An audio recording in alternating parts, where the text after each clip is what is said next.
This is the city. Dan Aykroyd is Sergeant Joe Friday. Tom Hanks is Detective Pep Streebek. These are the crimes. These are the police. Look out, Muppets! That's the problem. You know the kinds of things that can fall into an industrial sausage press?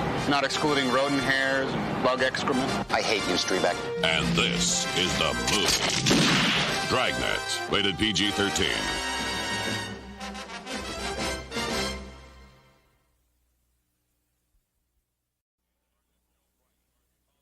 Dan Aykroyd is Sergeant Joe Friday. Tom Hanks is Detective Pep Streebek. We need to ask you a few questions. They are the cops. My name's Friday. Take a lot of kidding about that? Almost never. Everyone else This is the Virgin Connie Swale. is suspect. You're kidding. Now hand over your money. Are you threatening me, son? And on a school night, too. Dragnet, rated PG-13.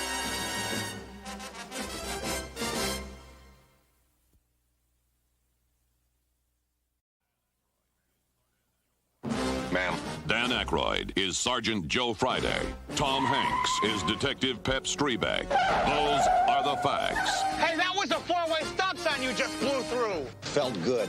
Why couldn't you have got here before that big, bad, stupid-looking piece of sewage breath stole my white wedding dress? Just the facts, ma'am. And this is the movie. My hat was in that car. Dragnet, rated PG-13.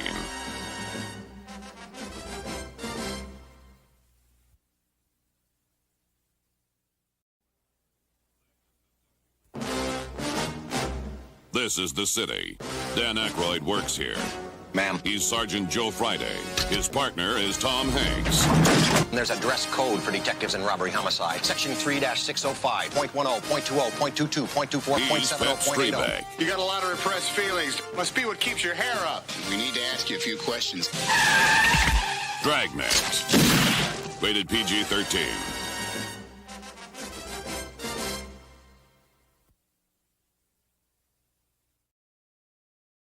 There we go. Longer than I thought, that one. I know.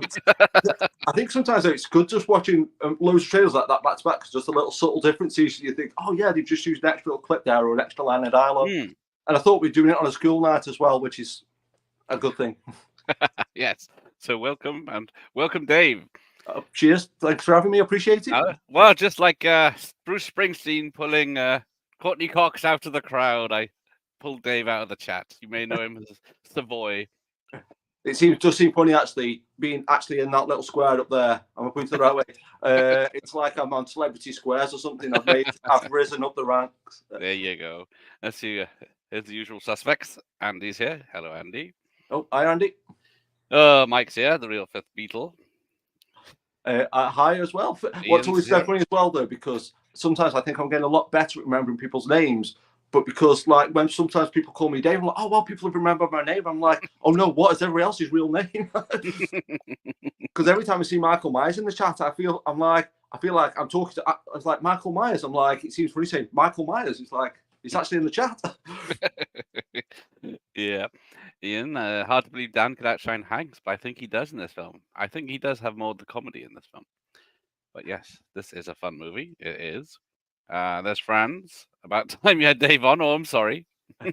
Oh, no, thanks, Franz. I was always dead shocked when Franz spotted me from DVD Commentaries. He was like, you sound like Dave from DVD Commentaries. I was like, oh my God, he got me. Dr. Possible here. Where the hell is Ira Newborn? I keep asking because I have the album here ready to go.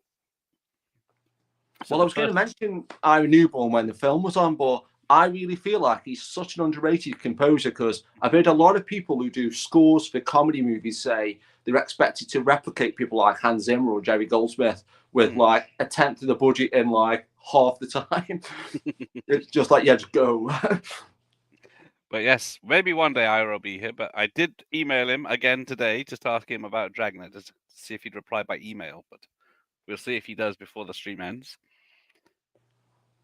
I wonder if there's anyone in this group who's old enough to remember the original TV series. I don't. It wasn't one I watched. Well, I was talking to one of my friends about that earlier, and I was like, I'm sure I've watched Dragnet, and he said he hadn't watched it either. So it's one of the most unpopular shows ever. By the time. It's one of those American shows that we didn't watch over here. I did watch a few episodes of the remake that has Ed O'Neill in it and Rusty Griswold from Vegas Vacation. Oh, I completely forgot about the remake of a remake. I think everyone did. Yeah. Let me get Mike's. You. At least I got something entertainment. The intro. Just 10 minutes of a countdown. There's Wilkie, who I was on Corey's channel last night. Very thanks to him for having me. Our very own celebrity Savoy. Oh. Named after the hotel. Unfortunately, it's not that. A lot of people think that. They always go, "Oh, are you trying to big up yourself?" And I'm like, "No, it's named after my favourite cinema." And ironically, even though it had the name Savoy, it was kind of a dump. So it's kind of ironic that people think it's this dead posh name and it's like crummy little flea pit like. A flea pit, yes, that's the description, isn't it? How does this movie compare to the old TV series? Completely opposite. Well, I was going to say about that, funny enough, and there's one thing that's been playing over my mind since I knew I was going to do this watch along, that it's very similar to the updated version of Chips by Dax Shepard, where it took the original show and kind of made it a little bit more adult and put more comedy in there and a bit self-referential. And I was thinking, if fans of the original Dragnet, because like we said, I didn't really watch it, so I always assumed this film was just how Dragnet always was. But I wonder if fans of the original Dragnet were like, "Oh, they ruined my favourite show." I can imagine they probably were. Did someone say Myers? And he appears behind you. There he is. Hi, Michael. I keep thinking myself. If there's any name you prefer me to call you, just let me know, because then I'll try and remember it. Although Michael Myers is a cool name, so. Yeah. Should have thought that myself. Ian Grant is what we call him. Hi, Ian. One of the live chatters has made it out of the ghetto to the main stage. So follow us. It's keep your dreams, folks. You never know. If this is your dream, then God bless you. Oh no, that said though, and I'm not just saying to say it. I think years ago, I ever stumbled on somebody that was into movies, especially horror movies, if you were like talking to him in a pub or by a bus stop, it was amazing. It was like, oh well, you know what? Friday 13th Part 6 or you know Kane Hodder is or something. And I feel like now, because of the internet, it's kind of a little bit more common, but I still get that little bit of excitement. It's like, yeah, people have seen these films or know who Ira Newborn is. It's like, if I went outside now and I tried to find somebody who knew who Ira Newborn was, I'd probably be there for like 2 weeks. That is very true. I couldn't find anyone. I know. Can't be worse than watching an inferior TV series of Midnight Run, Best Forgotten. Yeah, I watched the TV sequel to Midnight Run earlier this year. It was terrible. I didn't bother with the third one either. Right, let's play this because let's. You can the Universal. There we go. I'm synced up. But yes, never knew Savoy was a YouTuber with 7K subs. that's the level you have to be on this. It's Studio Crime. But even that though as well, I honestly never thought I'd have a channel with 7,000 subs. I mean, that's like, I can't believe more than 10 people watch my videos, to be honest. Yes, it's the same for me. I'm very happy that people subscribe, so thank you, everyone. I do feel like this film, though, just watching the intro now, and then when I was watching it the other day for research, it feels almost like a timeless film in a way. I feel like obviously you can tell it's 80s, but if it's one of them films that I haven't watched over and over and over again, so I haven't kind of ruined it for myself, although that never ruins it for myself anyway. But I feel like this is a film that it just feels like the first time I watched it, it just feels like that nice warm blanket kind of film. It's like, oh yeah, Dragnet's on, cool. Yeah. Well, hang on. When did it come out? It was 87, wasn't it? I think. Yeah. So this was America, June 26, 87, and UK, August 7th, 1987. So I saw it in the cinema in the summer of 87. Then back in the day. We'll talk about seeing film at Savoy. This is such a Savoy movie that I would have thought, but it was ever so sporadic what films the Savoy had. The films that were huge like this, they once had, but they'd have like Soul Man or Space Camp on for like 2 months or something. Yes. Well, yeah, I saw this in that little Newquay cinema that was a memorial hall. Well, that was such a nice video that you did there, because I feel like you can tell when people are genuinely, that was their cinema, and it was so like, again, it's almost like the Savoy in a way, because it was so wacky and like original stuff. But what's really funny about this film, though, and like I've said before, if I saw somebody in a pub or by a bus stop, people could talk about Dragnet. The one thing about this film that always sticks in my head was mind blowing. Was when they get when they have the car stolen and you get given a Ford Escort. And when I was a kid and I first saw this, I was like, because I'm not a car guy really. I was like, they have Ford Escorts in America. I was like, what? It was just like blew my mind. Yeah, they always seem nicer than the UK ones, but and then they got the Yugo, which was around at that time as well. Well, that was really funny as well, though, because I honestly felt like I knew the Ford Escort one off the top of my head, but I couldn't have got the Yugo. Well, if you said to me, "What's the one of the last car?" I would have really kicked myself, like not being able to get it. Just the facts, man. I remember my sister complaining about the Ed O'Neill show because it wasn't funny enough. I'd only seen clips of the Jack Webb show. Yes, I guess if you went from seeing Ed O'Neill in something and knowing this was a comedy, you'd expect the TV show to be a comedy.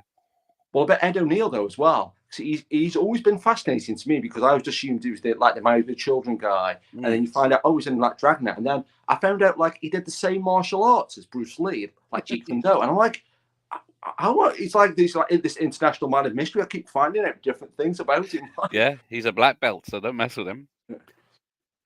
I've always liked that about martial arts, though, because again, it's like line in the Karate Kid, like you learn how to fight, so you don't have to fight. But I'm always really fascinated with people who are really good at karate or martial arts, and you're like, that guy.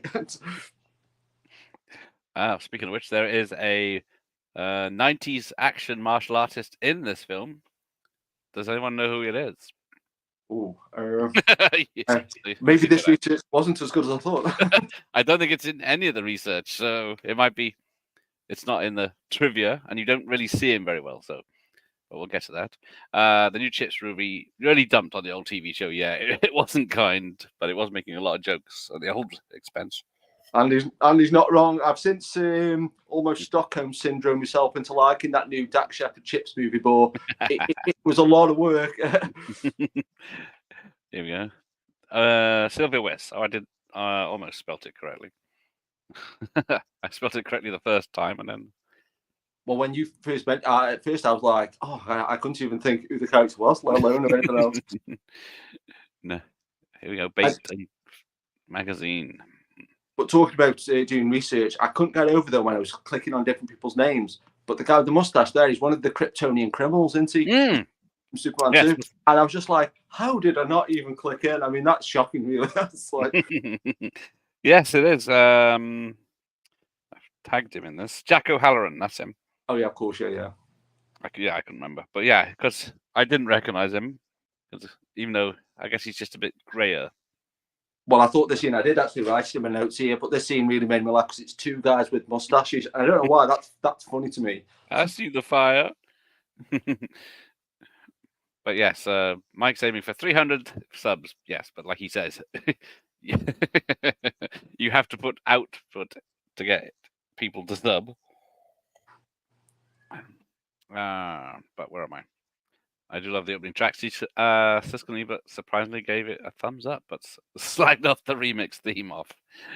Yeah. Well, it's funny about Siskel and Ebert, though, because I'm always fascinated by nearly every film. I feel like they hate. It's like Siskel and Ebert gave it a bad review. It's like, well, of course they did. They seem to rate everything. Like, so I'm giving it a good review is like mind blowing to me. Yeah, and it's the odd ones they do, and it's like Barry Norman's the same. Yes, there you go. Anyone that has a Chuck Norris on their wall gets my utmost respect. Yes, that is a lovely poster. Oh, thank you very much. So, yeah, no bother. Appreciate it. Yeah. I always think it's funny about that, though, because I always kind of forget I've got it up there. And then when people walk in, they're like, Chuck Norris. It's like. Cheers, though. There we go. Pagans. So, yes. I've got Captain Gammon, who was actually in the old series as that character. He's now Captain. And who's he played by? Because I can't remember. And I can't remember either. God, I really wish I'd done some research on that. Oh, I got you on. I think someone will do a research. Someone will. But yeah, he was in MASH. Harry Morgan. So yes. Oh, yeah, there we go.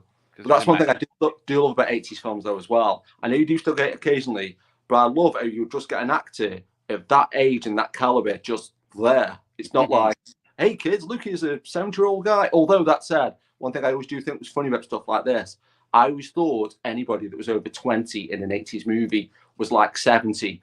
And then I've rage now and they're like 45. It's like, no, I'm older than that person. Especially Wilford Brimley. Yes, of course. Yeah. Bless him. Where am I? And I know you're a fan of stunts, but there's some brilliant stunts in this movie. Some really good. And actually, because I think I just said to you before about watching Joker 2, but there's a stunt in Joker 2 where somebody falls down some stairs. And I don't know if it was a practical effect stunt with no CGI. It's one of the best stunts I've ever seen. How this guy fell down like 80 steps without being paralyzed, I don't know. Yeah, it's a good. They hide the padding well these days, don't they? Oh, so yes, the remix of the theme is great. See, even a young man like Sean McManus knows.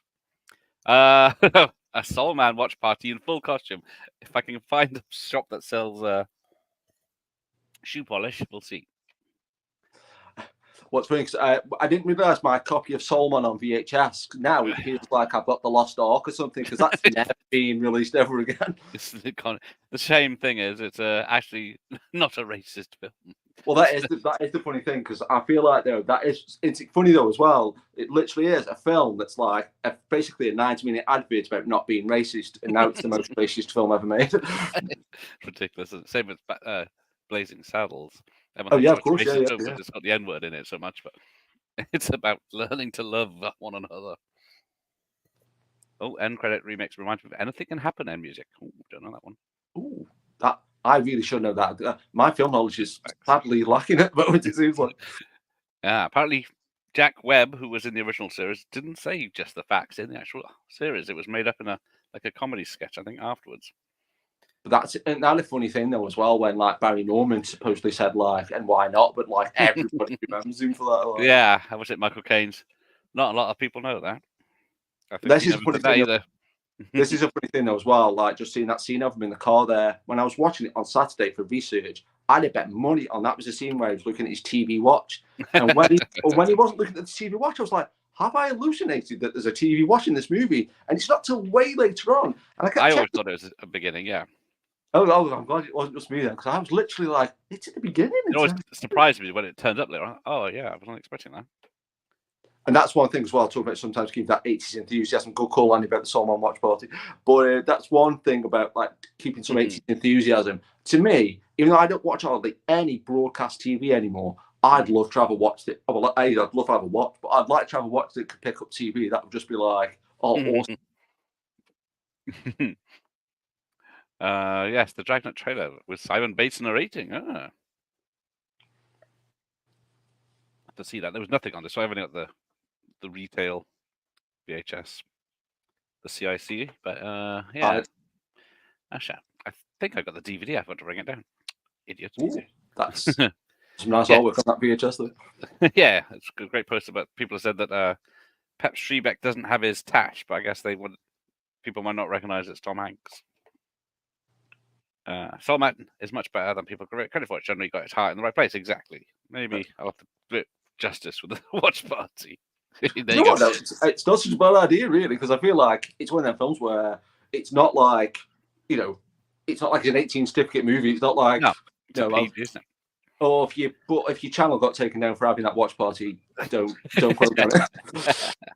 Well, yeah. See, this is a PG now, and it was a PG-13 American. Normally means that's a 15 here, but the only thing I can think of, I don't think there's any swearing as such, unless it might be a 12 now. Let's check.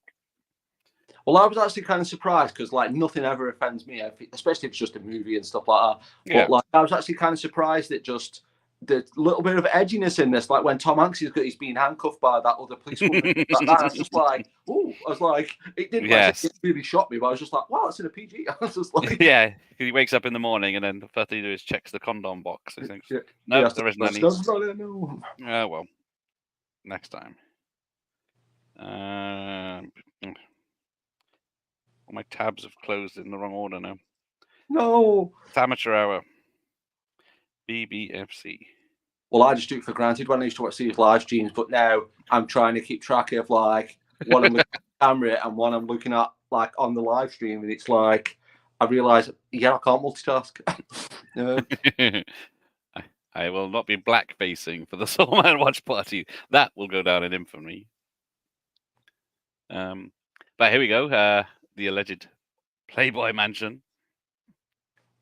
It's enough to turn your guts. Simple as this. Like, I feel like, you used to see them old pictures like Roger Moore and Timothy Dalton just surrounded by like women. And I just can't imagine that. People say, "Oh, that'll never happen again." That'll probably never happen again. Well, what's the 1987 film that actually was in the Playboy mansion? Filmed in there.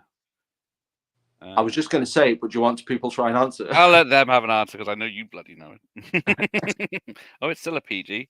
Even though the 1954 film is a 12 now for violence and threat. Crazy. Oh, it's April.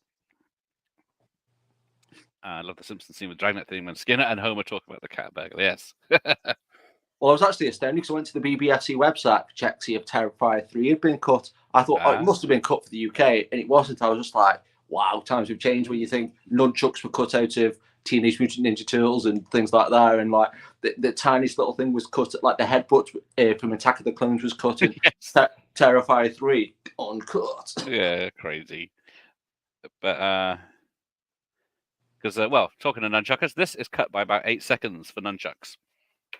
Well, and I'm dead glad you said nunchucks though, actually, because even though I grew up in the 80s and everybody was fascinated by him, I still don't know how you pronounce that word. I've heard people say nunchaku, nunchuckers. Yeah, I'm like, how is that said? Although my accent's the craziest accent in the world, because even though I'm from like the middle of the UK, I feel like my accent is from everywhere. And I've heard so many people say, "Are you from Liverpool?" I'm like, no. But what's really funny, I was actually speaking to a guy from Liverpool the other week, and I said, a lot of people think I'm from Liverpool, and he was like, really? so I don't know what's going on. I was thinking Liverpool.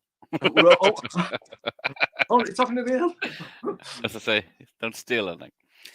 But imagine, oh yeah, I've done that one. Imagine, imagining Ed O'Neill doing martial arts warms my heart. Imagine him fighting Steven Seagal. Hey, this guy with the mustache from War Games, as accents, and this was so about accents. I was like, this is an outrageous accent. It is. It's horrible, isn't it? And a lisp as well. He's just going all in on this one. Yes. Who doesn't love Andy Sidaris? Unfortunately, I only discovered Andy Sidaris because of this channel. I didn't know he existed because most of his films didn't get released over here. When Sylvia was disrobed, I believe you see a bit more on the open map. Maybe I'm remembering things wrong. All right, well, we'll keep an eye open for that. Sorry. When people talk about open mats, though, I felt like I quite knew a lot about movies, but I didn't know what an open mat was properly until about 6 months ago. It's a recent one for me. There's one in the back there doing a tapestry. Yes, I have seen Short Time. I enjoyed that. I think I saw that in the cinema when it came out, but yeah, it's quite crazy, that one. Booty time, crush the USA. Booty time. Yeah. Good old Sean, he likes Ford Fairlane as well. Nothing says middle-aged 80s man like a tash. I need to. Oh, there she is. Hang on. Right, pay attention, everyone. Tits are coming. Oh, here we go. She's having a paw sucked at 3. Oh, he's having his paw sucked. Thank you, Sylvia. I missed it. Some people, I think, just didn't watch Showman properly and just saw the makeup and judge it immediately. That is 100% what happens. That is true. Cool. This came out in 1987. The music has a lot of samples, which was super popular time. House music in the charts, like pump up the volume, bomb the bass. Yes, very true. When music started to sour. Yes, the captain was in the original Dragnet. He was supposed to have just a cameo in this, but they made him a captain and have more scenes. The first ever bait mate. Fascinating. Right, oh, damn. Did we miss it? Oh, I was paying to mention my screen's behind. Right, let's go back. Zoom in and enhance. Even that's about 80 stuff. I still even know if I zoom into a picture or I crop a picture on my phone, I think about zooming in. I feel like I'm in some kind of 80s movie where that stuff wasn't possible there, but now every 10 minutes. Yeah, Blade Runner. Left, zoom in. the best one to me when you ever watch something with the 80s computers on, where it's like a number plate at an angle and it could make it go round like that. You're like, that would be so hard to do now, let alone then. Yeah, Soul Man is decent enough. Yes. No Soul Man, it's shite. Oh. Okay. Oh, no. David has spoken. The amount of actors virtue signaling on. Oh dear. We're not doing your. Do your own channel for political shite, man. Oh dear. Yeah, you take that back, Mike. Oh, it's Mike and David saying shite, man. Okay. I'll have to check out that song. So yeah, Andy knows. Top tier rap song. Hey, Ben. Yes, indeed. Top tier shite. Oh dear.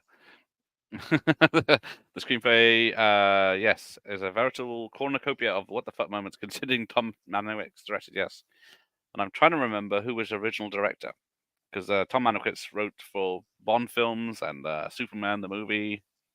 Well, Tom Mankiewicz is one of their names though as well. I feel like if you found your average movie fan, you said Tom Mankiewicz, to be like, oh, like you said, he's written for Bond. Yeah, and this always to me. This shows how sad I was as a kid. He wrote one of my favorite ever TV shows called Heart to Heart about this married couple that just go solving crimes. I was like, why was I into that when I was 10? It's like I was. And that's together, it's murder or mother. Oh no, that's Taggart. Right.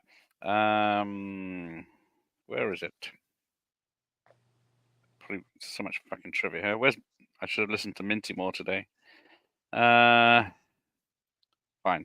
There was someone else up for the job, and then originally Jim Belushi was going to be Dan Aykroyd's partner as a sort of thing to Blues Brothers, and then he had to do something else. Well, even that's funny you mentioned Jim Belushi though, as well, because I didn't really see the Blues Brothers till a bit later on, but I grew up watching K9. So to me, I always thought Jim Belushi was the person. When people talk about John Belushi, I always thought about Jim Belushi, and then when people are like, "Oh, Jim Belushi's rubbish," I'm like, "Oh, really? That's a shame."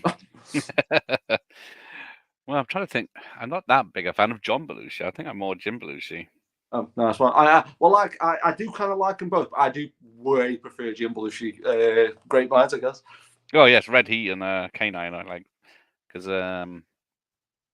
yes, he's Bluto in Animal House, isn't he? You know, I'm really glad you mentioned about Red Heat, because I was thinking of a funny comparison that Jim Belushi had a dog partner in K9 and a Russian partner in Red Heat, and I was thinking about Tom Hanks.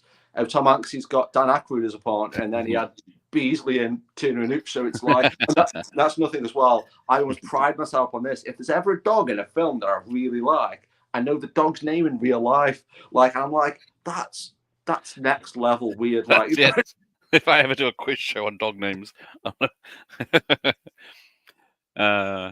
not doing anything for 8,000 subs because I'm nearly there. I might 10,000 is the next bad film I'll watch. Oh, that's one thing. This newsstand they're at, when I was watching it like full screen on my TV, I noticed there was a lot of pornographic magazines, but with men on them. Not there's nothing wrong with that, but it just caught my eye, which again, I don't know what it says about me. Yeah, let's have a look. I can see them now. And as well, they have these big screens going across the newspapers. Yeah, they're all at the bottom. They're called Inches, Jock, Hot Dudes. I guess the ladies' ones are in a different section. But this is the time when, what was it? Burt Reynolds was doing Playgirl. There you go. There's boobs in this. The VHS has the nunchucks cut. The Blu-ray is intact. So I know the stripper, this strip bar they go to is one of the best in cinema history.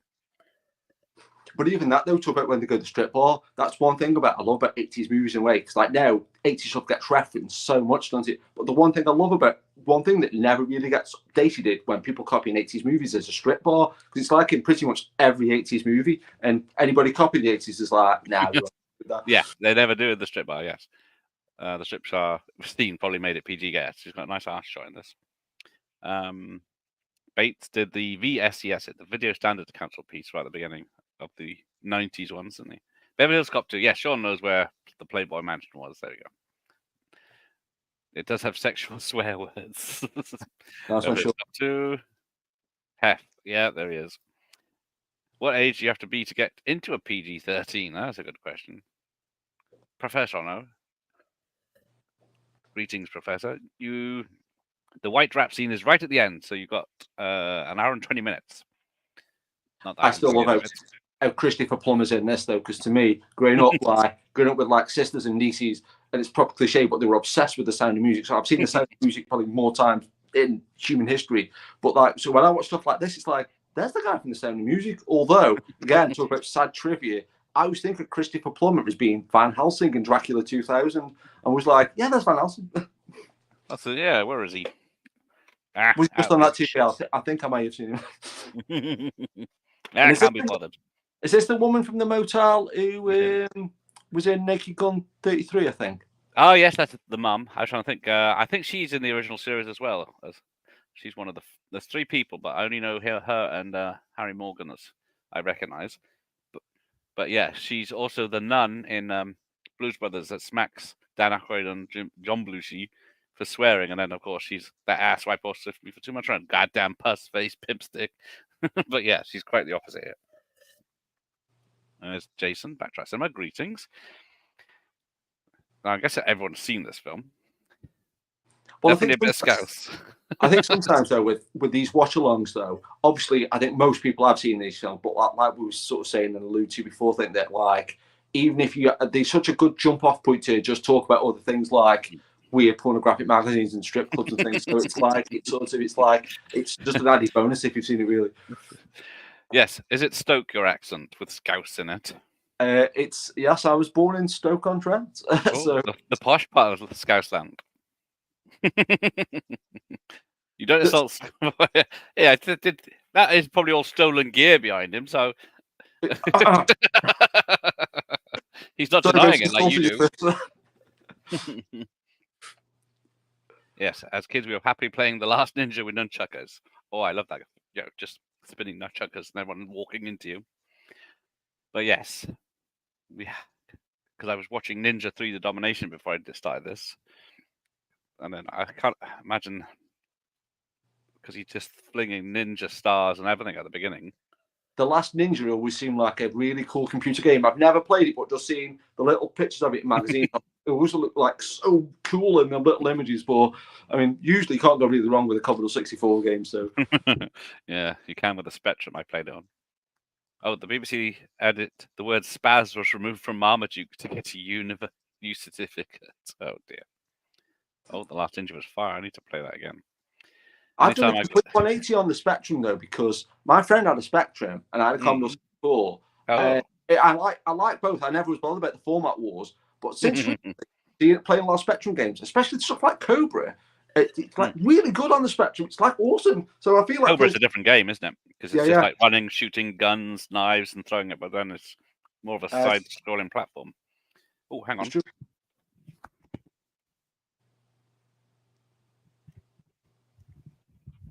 The remnants of my turtle costume are here. Oh my god. Pretty cool, eh? Bruce Lee there. Right, where are we at? Great skills. Nice one, Andy. I just like this, how it's trying to find a phone that works, a payphone. Well, even this is a funny thing as well. I feel like stuff that doesn't get replicated from the 80s, and I know it's a big fashionable thing now. They say kids today can't remember this, kids today can't remember that. But unless you grew up in the 80s, you won't understand queuing for use a payphone. It's like that's such an alien concept. I feel like I use payphones in probably the last 10 years or so, but it seemed to me it's just like what? Emil Muzz Emil. Yeah, maybe he's wrong about the bare tits. I don't know. I think she's wearing pasties in the strip joint later on, unless that's CGI. Are you from America, Mr. Beetle? I saw they started filming Edgar Wright's version of Running Man. I hope it follows the book. Yes, that I am. I hope they did say they were following the book more than the Arnie film, which is probably good. And Batman Returns watch party soon. I have done it once. I can't remember, but maybe it's a Christmas film. Yeah, when they met, it was Moida Freeway. Moida. I got there over though. The guy that played Max, they had him as a Transformer in Transformers the movie, and it took me so long to click in. I was like, "Who does that sound like?" I was like, "Yeah, my God, it's the guy from Heart to Heart." Yeah. No, I'm looking forward to watching The Penguin. I'm just waiting to finish so I can watch them all in one go. But it sounds good. Dave, the old BBC broadcaster of this, has it more it has more nunchuckers on the video, but still misses out the guy twirling them about. Okay. I still Sorry. sometimes prefer the TV. Oh no, sorry, I keep interrupting. No, you prefer carry the TV versions that if you get used to watching them, it's like kind of you kind of program your mind to prefer that version. I think sometimes. But I used to record them a lot. And then when you watch it not a TV version, you know where the adverts are supposed to be, and it gets confusing. You think, oh, it's going to be an advert right now. Nope. Right, K9 or Turner and Hooch? K9. What's really funny about this, because I probably think about this once a month, and it's so and it's not even a joke, it's so close to me. I honestly feel like K9 is a more enjoyable film. It's way funnier, but Turner and Hooch, I feel just very slightly the better film. And I know it's almost cheeky if you kill an animal in a film, you instantly get way more respect, like with Old Yeller and things like that. But I just feel like that they had the balls to do that. So there's just so many little bits that I feel like it's just a little bit more clever and subtle in a way. It's ridiculous. This is one story as well. I tell everybody this like it's the best story ever. But I was helping my friend move house about a year ago, and just as I was walking to his house, a guy was walking up the road with a dog de Bordeaux, which is the kind of dog that Turner and Hooch is. And I just hang back a bit thinking, I'll just have to say to this guy, I've loved these dogs ever since Turner and Hooch. I think they're really cool dogs and I'd love to have one day. So I waited like about 45 seconds till he got close to me. And he goes, oh, I love these dogs from Turner and Hooch. He looked at me like I owed him money and just walked away. I was just like, well, that was a pointless exercise. Well, yeah, K9, you are right. Turner and Hooch is the better film, but K9 is the more entertaining one, I think. So, yeah, K9 for Andy. What about Top Dog with Chuck Norris? Look out, Muppets. I think does he say that in Blues Brothers when he's driving to the mall? I think he does. That does say. It never comes up as true, and I can't remember to watch both. Oh, okay. Back to Einstein's Back to the Future's dog name. Oh, in real life? Yeah. Oh, he's named Tiger.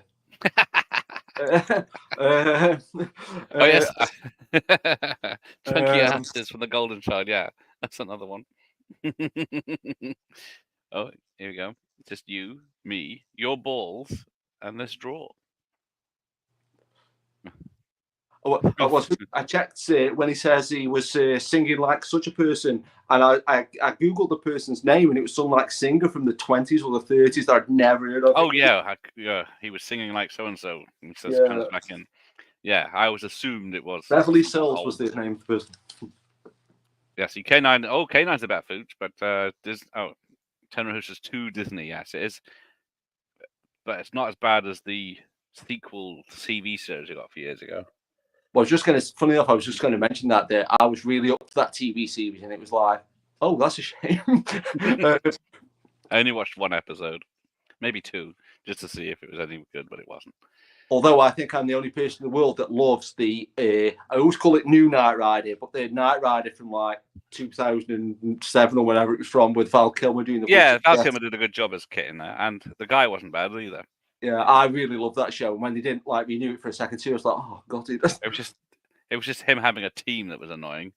Because because he's supposed to be on his own out and about, but then you always had a member of a team with him, usually the woman. But she did strip to her underwear once, but so can't be all bad. Any age can get into a PG-13. Just parents are strongly cautioned, I think, because they don't have laws in America for getting into the cinemas like we do here. I always remember Jeff Beer saying on the making of the Leatherface Texas Chainsaw Massacre 3, when there was a little kid in it who was the same kid from Friday the 13th Part 7, and he was laughing, saying that she couldn't go to the premiere of it because she was too young. And I remember reading in Empire once, so I don't think I've ever seen the film, but is there like a kid in 4 weddings and a funeral, and that kid couldn't go see it because it was like a 15 in this country? Might be a page boy or something. Christopher Plummer was really anything other than excellent. Yeah, he was. I'm trying to think, apart from Star Trek 6, where he's under all the makeup, and this, and Sound of Music, although I haven't seen Sound of Music for a very, very long time, because it's like 3 hours long. I always remember about Christopher Plummer, somebody saying like he was at some press junket or something, and he said, oh, don't mention Sound of Music to him because he hates talking about it. And said about 10 minutes later he was playing a piano, singing songs from it.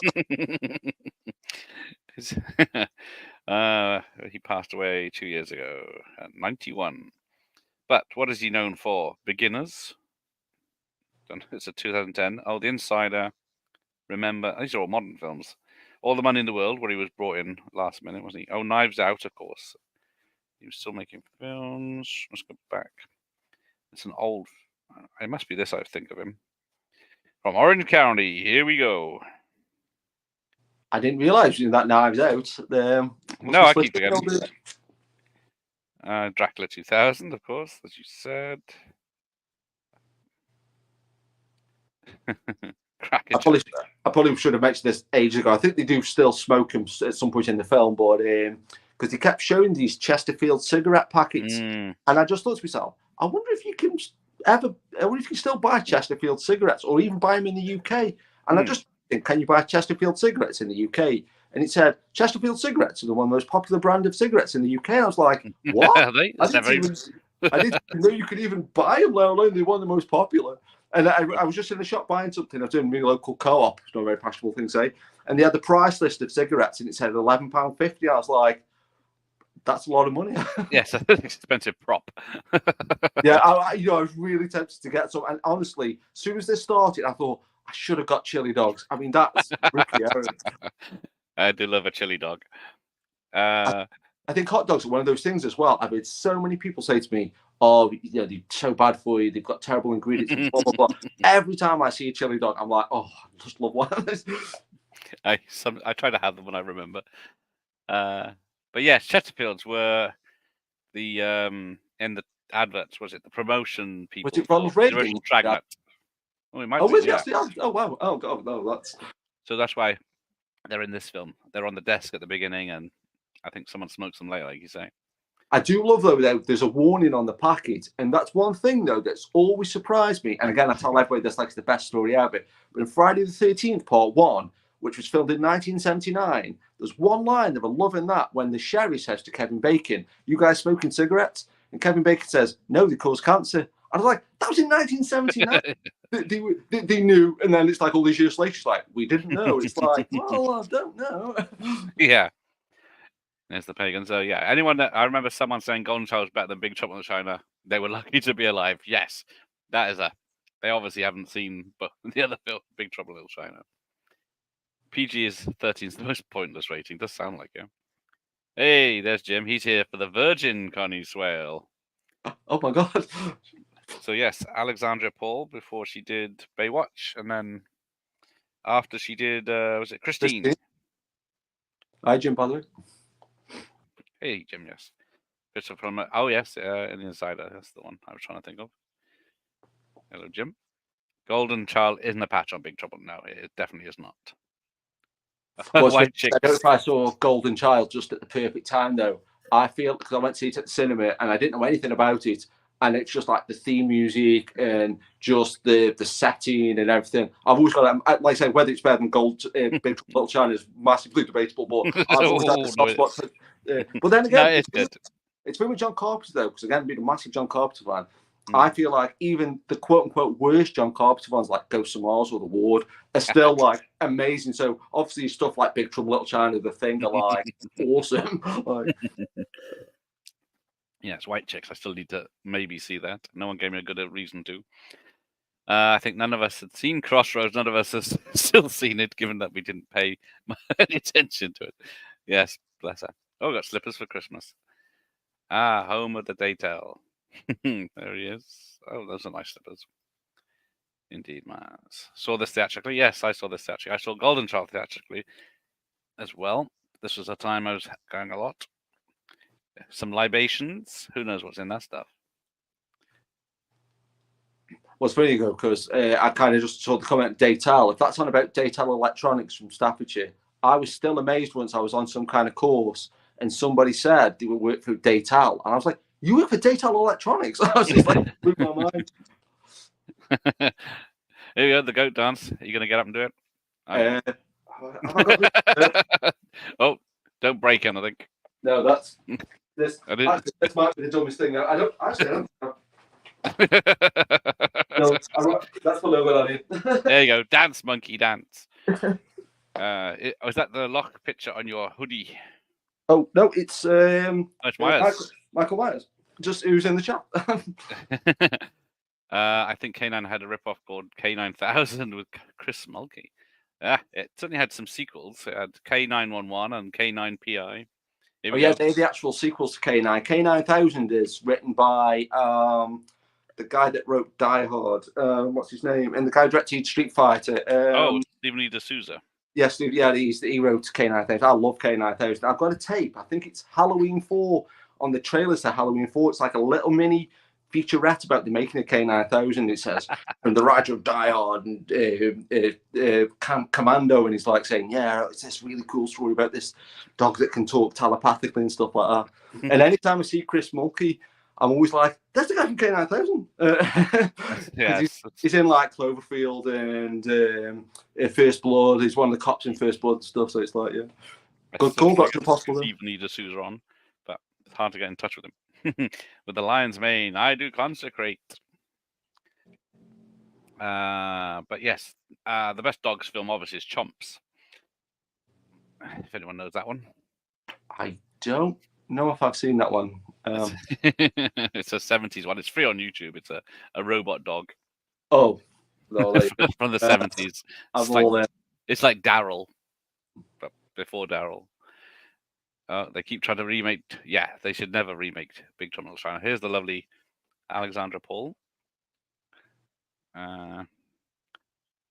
Yes, of course. I don't know how many. If he's won any from Orange County. Here we go. There it is.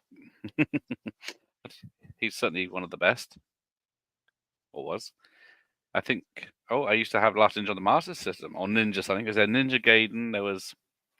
Damn, I forgot the name. The other one. Bruce is turning in his grave. Ninja Gaiden. There you go.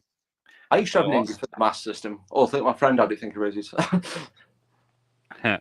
Or phone books. Yes. Does anyone even have a phone book? Yeah, they keep pushing these like local plumbers and electricians leaflets to the door. If I want an electrician, I'll Google one. Well, I remember a comedian making a joke about phone books, though, saying, like, obviously, it's a terrible thing now if somebody publishes somebody's name and address on the internet. Years ago, it was just there. It was just a book. Like, if everybody's name and address is in the phone book. I remember Dead Sweet story of Leonard Nimoy said when he made the first series of Star Trek, he forgot his name was in the phone book. And then one day, like, 1,000 people turned up at his house. Like, where have all these people come from? Oh, there we go. I found the snake. Well, actually, it's funny about the snake though as well, because the narrator at the start, I thought, oh, that sounds a bit like something you'd hear on an Ed Wood movie. And then when they were fighting the snake, I was like, oh wow, it's just. And I'm a sucker for a coincidence, so I was like, I kept looking for little Ed Wood references. I couldn't find any more, but like. The nurse phone box is just at the road. It's old-fashioned red one. It's covered in cobwebs. It's a shame. Some people make them libraries now, don't they? Well, I always feel really sad when you see if you see a payphone and it's either got no phone in there or it's got cobwebs on. Talk about scene 2. The bit I saw before I fell asleep, it's got a payphone in. So I was like, oh, it's not all that. They do have defibrillators as well now. Oh, that's true. Yeah, of course, yeah.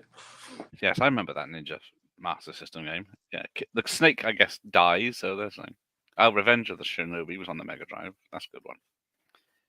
Oh, last episode of The Penguin is this Sunday. Thank you, Sean. I will catch it up next week then. Is there a TV version of Grease? Most films have a TV edit, don't they? Yeah, usually, yeah. Well, one thing as well about TV edits that surprised me is when, like, with the John Carpenter one that you did a video about, that, like, how they got the actors back like a year or two later and got a film out of scenes, and just like, I'm amazed John Carpenter went. They probably just gave him a load of money, but I mean, it's like. And they got like everybody back there, PJ Soul, Donald Pleasant, James. How did they even manage it?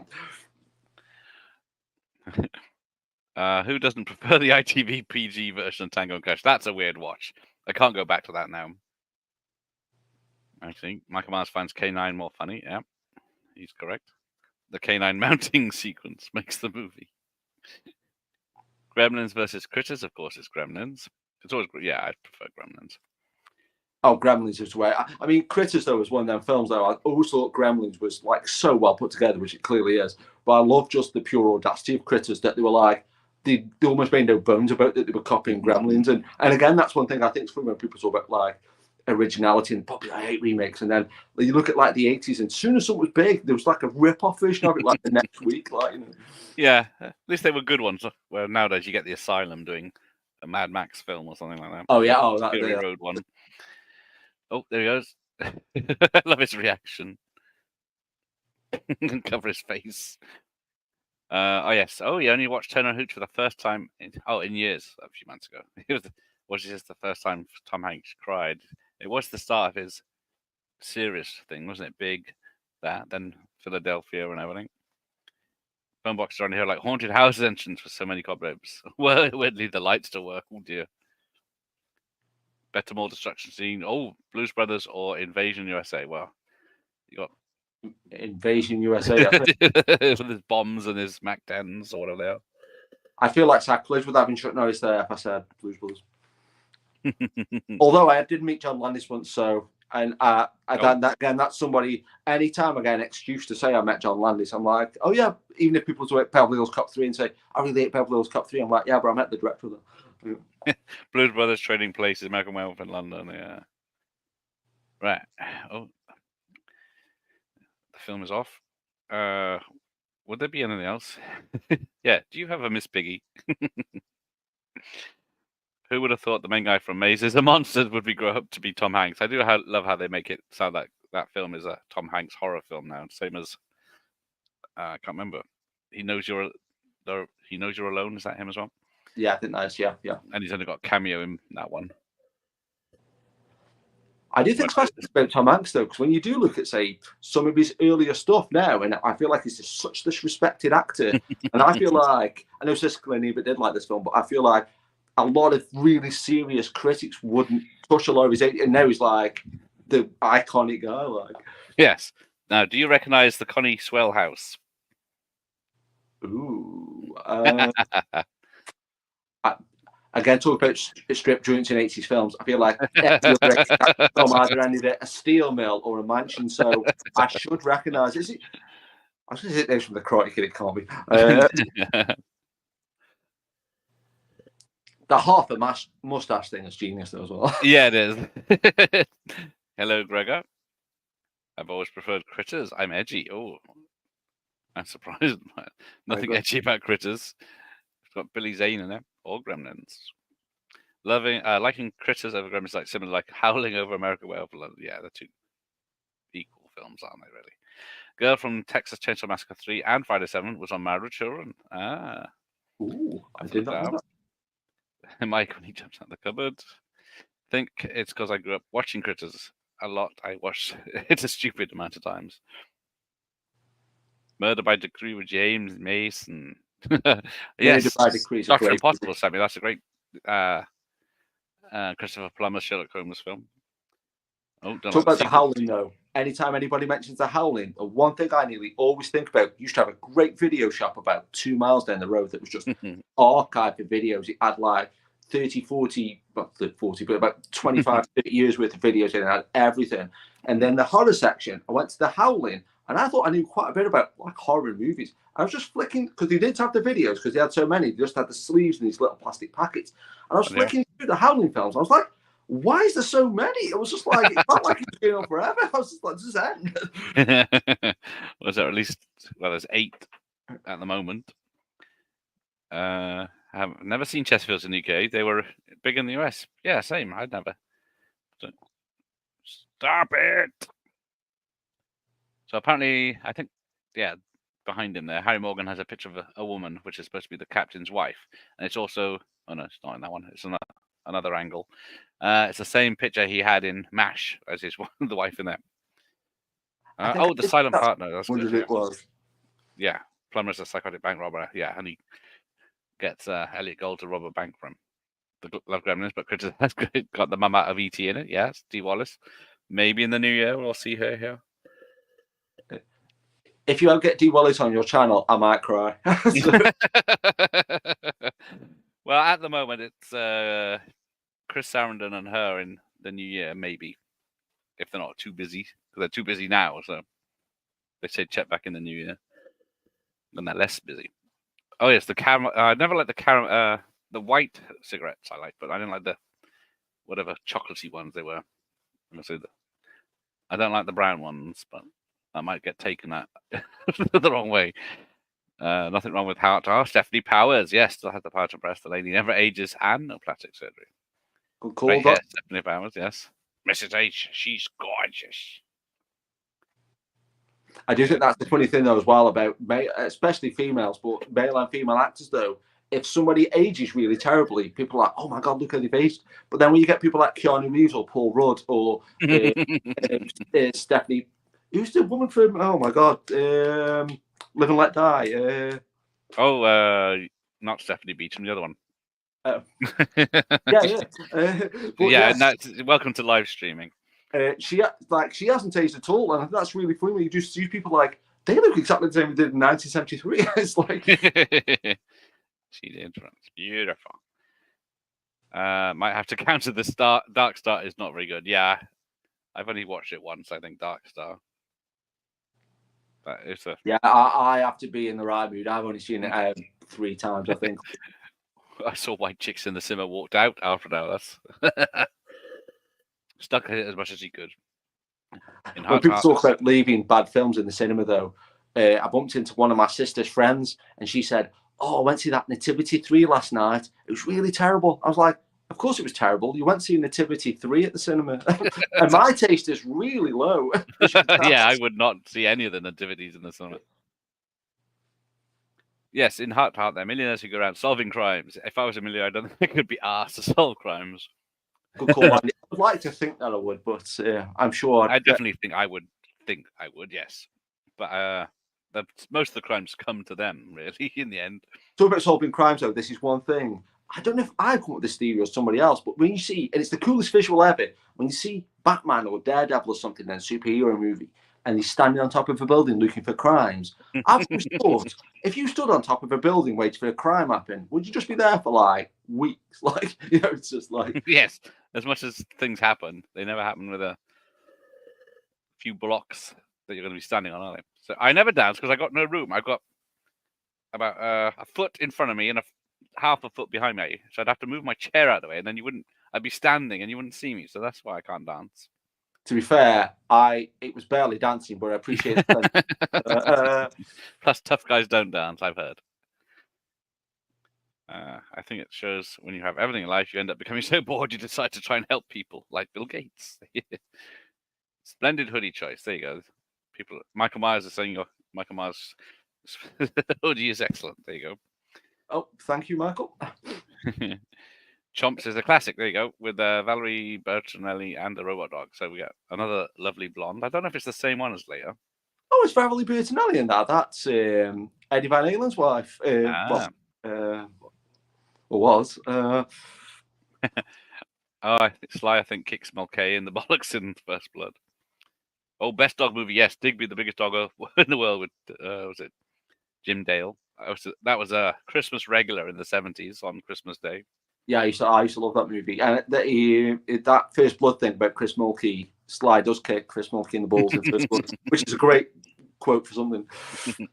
Oh, come on, Long Way Home. There you go. Bad Moon is an underrated dog movie. I think Jed was the one in that one, Dave. Oh, you got competition for dog trivia. Oh, no. Oh, no. Oh, what's really about Jed, though, because really, Jed is brilliant because he's got his own IMDb page and he's in The Thing, that movie, and White Fang, and he worked from like 1977 to like 1991 or something like that. So he's got a better CV than like every other human that's been in a Friday 13 film. There's a stripper on, so I was distracted. Oh, I should. Who is this lovely lady? I keep forgetting to look her up. Oh, there you go, ma'am. Well, this is great when he borrows $20. Yeah, because I think there's a song playing in the background that's the theme, just a different version of it, and then I think it says just the fact, ma'am, just the fact, ma'am, and then he says no, it's just the facts, and then he says, ma'am. Right, Granny Monday. No, that's not the stripper. Well, I checked Cocky it brother. actually, funny enough. She was like born in like 1920 Yeah. or something. It's like crazy. She was old in this. Well, my yardstick for old is one of the first horror movies that was ever released was The Cabinet of Dr. Caligari. It came out in 1920. And so I always feel like if somebody was born in and around that time period, I always think, wow, she was 6 years old when The Cabinet of Dr. Caligari was new. It's like, what? Let's see. It says the stripper is from Slap Dance and Twisted Fate. Talk about dog movies though as well. I feel like anytime I get any kind of public forum, I have to say this. But one of the best dog movies that ever came out that got no, it was relatively big in America, but when it came out, it really did nothing. A film called The Art of Racing in the Rain about a dog that wanted to be a race car driver. And it's like, it sounds like the dumbest film ever, but it's like really good about like philosophy and stuff like that. And as well, what's really funny there, because I went to see it with my friend, and my friend says, why do you do this to yourself? Anytime you go see a dog film, you only know it upsets you because something always happens to him. I was like, oh, it won't happen in this film. First scene in Alteration of the Rain is a dog dying. So I was like, yes, this was a terrible mistake. I will stick to Air Bud for my dog sports movies. And by the way, I was sarcastic when I said Chomp is a classic. Oh, classic piece of shit, maybe. Jim, you heathen. But yes, as Dr. Impossible says, Digby was always on at Christmas. We've got the last phone book. It says on the cover. There you go. Digby and the Railway Cat. Don't know that one. Cujo was a great dog movie, but probably not one for actual dog lovers. Well, yeah, because what it gets possessed in the book, isn't it? It's just rabies in the the film, isn't it? They changed it. I think I've definitely said this to so many people, but the one thing I love about Cujo, though, when I heard on the making of the dog, for getting like react to stuff, they like threw his favorite toys in a car. He was just trying yeah. And I really love that when you think, like, I really love trying to picture that sometimes. That, oh, he's not the evil dog, he's just trying to get his toy. Yeah, get his toys. Oh, there's the nunchucks, and let's see. Yeah, he's gone straight to don't give it up by not taking it up. So like it was primo impact as well. A film that had cigarette promotional merchandise. It had like a tie-in cigarette thing. It actually had a great thing about not smoking. So, as an American, I knew the TV show that was based on because my dad used to watch it and remember it in reruns. Well, in the UK, yes, I remember being on in the UK the Dragnet TV show, but I never watched it. And then the quarterback is toast. We got the LA. PD tank, which apparently they don't have one, or a jet fighter. That Have a Nice Day logo, is that in a Naked Gun film as well? Because I feel like I've seen that before. Yes, I think, is it in the one where he goes through the zoo with it, doesn't he? Oh, yeah. He goes through the house, then goes through the other side and then through the zoo and lets all down. I think it's the second one, isn't it? Could be. The second and the third one. I know the first one almost back to back, so I watched so many times, but Naked Gun 2 and 3, they're like one giant movie to me. Yeah, they are. To me too. Am I the one who has to go into old phone boxes and lift the receiver to see if it still works? You'd have to pay me to touch a old phone box these days. I have done. It does have to be said, although you're not wrong, because it is a classic way of, catching something. It's like the ones in Piccadilly Circus back in the 80s. You couldn't move for the the porno cards and hookers and stuff, adverts that I all collected. Oh, I downloaded the episodes of the Time Bandit show, gave up after 2 episodes. That show has been cancelled. But did you enjoy it? Yes, I heard that Crittens was written before Gremlins, but yes. Well, I always think that's a shame, though, when a film is written before the film that people think it's copied. You can never, ever think, no, I wasn't. No, yes, true. Dragnet, well, was that Missing Action and Rambo, wasn't it? Dragnet Original Show was in the UK, Jim, but a long time ago. None of us seem to remember it here exactly. There's a very nice Critters box set coming from Arrow for this Christmas. There you go. Oh, I shall have no bad talking about the Asylum. They produce cinematic gems that I enjoy at least. Well, they certainly get the guest stars. Eric Roberts is kept in work, isn't he? Behind a desk, usually. Which is funny about companies like the Asylum, though. I've done a complete 180 on this in a way, because obviously I prefer films that have got a point. Although that said, not really. But I really feel like cheap films, it must be so hard to make a film with no money. Because I remember Orson Welles said a good quote there, saying, if you've got enough decent crew and a set and a location and a budget, a film will get made eventually. But if you've got like 10 grand and somebody says, copy whatever the big, huge film is. Yeah, Transformers. Yeah, it's just like, Oh, there's a very shit-looking recent Fifth Critters movie, apparently. I think there was like 10-minute webisodes I saw last time. I don't know if they've made that into a film, but they weren't any good. I think D came back to that. I was going to say, the new Critters film with Dee Wallace is not that bad, actually. It's okay. But then again, I watched a film the other day called Pet Shop from 1994 about a pet shop that was giving kids free pets that turned into cute aliens.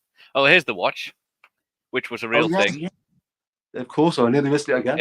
It's a, what's it like? It's a safe. Not even an inch screen, and then you don't just get the watch. You have to have a Walkman-sized backpack that does the transmitting and aerials and the battery to make it work.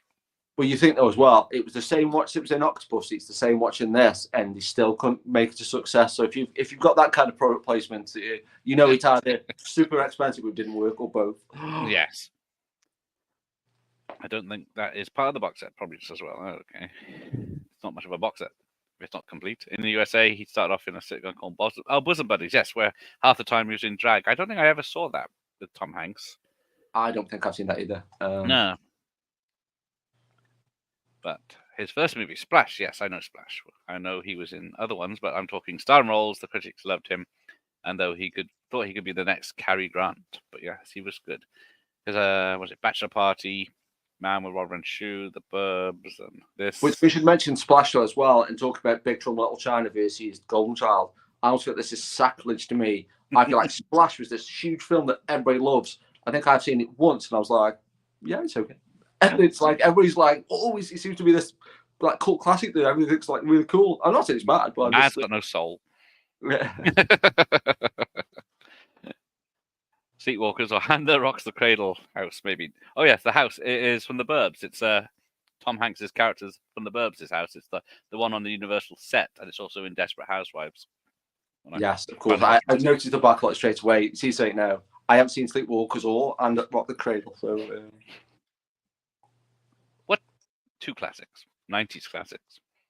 Hanks also played Michael Duck's alcoholic uncle. I found it. There you go. To know that. Just a fact, ma'am. Hey, Mac Chats. Jim, I was nearly carried down. I was going to be called Cary Grant, but my parents changed their mind. Yeah, I think that's for the best. Getting a famous name is not fun. There are 8 Howling films. Yes, there's 8 Howling films. One of them was about 10, 12 years ago, which isn't bad. It's set in a school, but it's was cashing in on the Twilight movies. But there's 1, 2, which we know of. 3 is the Marsupials. 3 and 4 were filmed in Australia and are quite terrible, I think. But 4 is a remake of the first, but it's based more on the book than the Joe Dante film was. And then I think, I'm trying to think now. 5, I think 6 might be. There's 6 might be the one set in a castle where it's Who's the Werewolf, and it's also ties in all 5 films before it somehow. Well, it's funny because between Andy's comment and what you've just said, I've learned more about the Howling in the last 30 seconds than they have in the last 30 years. Only I say I'm not even the biggest fan of the first one, but yeah. The second one is probably my favorite just because it's got Christopher Lee in it. Yeah, because he makes reference to Freddy Krueger in 1987. So how many films had been there? I guess the third film might be out by then. Yeah, it must be. That, yeah. Has there ever been a horror franchise with sequels as terrible as The Howlings, apart from Jimmy Nail? Obviously. Heathens. But no, it's probably the short answer. I'm trying to think. Children of the Corn, maybe, but yeah, I feel like they get a reputation. I've only seen the first one of them, though, to be fair, I think. I can't even remember if I looked up Carrie Lau because I thought it was I think I looked up her on Instagram. Carrie. There it is. Carrie Lau, Races to Kills. What's she doing? Fierce Creatures, of course. Sleeps in Seattle. Oh, she has her own. She does have a manager, but might be fair game. I will give it a go. Oh, Leprechaun. How dare you, Mike Myers? Leprechauns are classics. Mike Barrett, I mean, not Mike Myers. At least it wasn't Ulysses. Ooh. Talk about Leprechaun, though. I still can't get over I met Warwick Davis. I know people meeting famous people know it's hardly anything, but it's like he's literally the nicest celebrity I've ever met. My friend who I was with at the time, he wasn't even that bothered about having his picture taken with him. It was like, Warwick Davis was like, do you want your picture taken with him? He's like, yeah, okay. It's like, yeah, I met him briefly at a meet and greet at Harry Potter Land, or whatever it's called in London. Jane Seymour. Yes, they all know. It's all right when you're on that end of it. Tom Hanks managed to evolve from his 80s comedy roles into much dark and dramatic work. Yes, which is a shame. I always preferred his 80s comedies before he got big, as it were. Dark Star taught me that I don't find beachball monsters scary at all. Jane Seymour's the hottest Bond girl. The wonderful gratuitous art shot is coming up. Yes, that was how far away. Girl from Extra was a good Bond girl. Oh, damn, it's upstairs. I can't remember her name now. Miriam D'Abo, isn't it? oh, yes, that's true. Tough guys don't answer to worst ever. Oh, God. Oh, man. Oh, God. Oh, man. For some reason, I watched Extra 3 recently, and I remember really enjoying it, but I can't remember why I watched it now. I'm sure there was somebody in it that I'd been having a fad on at the time, and I can't remember. It was actually a guy, I think, so I don't know what's going on there. But yeah. It's a weird one, the first one. And I think all three are unrelated, aren't they? Yeah, I don't think they do join on at all. Yeah, is there any PG boobage anymore? Because what is it? The ones I know is Kramer versus Kramer. I guess this has boobs, but with covers on the nipples. Yeah, I'm trying to think. Some of the Bond films, there's a quick flash of boobs in Living Daylights, and the one where Connery tries to strangle a girl with a bikini top. Quick flash. Well, I think it's For Your Eyes Only when I saw it at the cinema with the re-release, and there's like a big wide shot, and I could see this woman's side boob. I was like, oh, I was like, well, yeah, it's like in the opening titles, you get to see a bit of bush, and it's gone, and nipples, but silhouetted. Oh, Slash Sands, don't bother. Oh, France disappointed me. I was going to watch that later. I'm just as well saying a bit of bush when Steve Coogan popped up in the new Joker film. I was like, Steve Coogan's in this. I keep forgetting. Yes, when I saw him in the cast, I thought, what? PG doesn't even exist anymore, does it? I don't think many films go PG. It is I think it's still a thing. Yeah, the one that really does freak me out is the U certificate. But once every 3 years, I'll see a film that's a U certificate. I'm like, what? It's so weird seeing a U certificate at the cinema. Yeah, can't be even Mary Poppins is a PG now. There's a new Dwayne Johnson, Chris Evans, Red One film coming out soon. Wicked is in different TV. Like there you go. Oh, what? The one certificate that does always amaze me that I don't think it really doesn't exist anymore is that UC certificate. Because like that used to be on like a few of the very first VHSs that like my nieces and nephews had and things like that.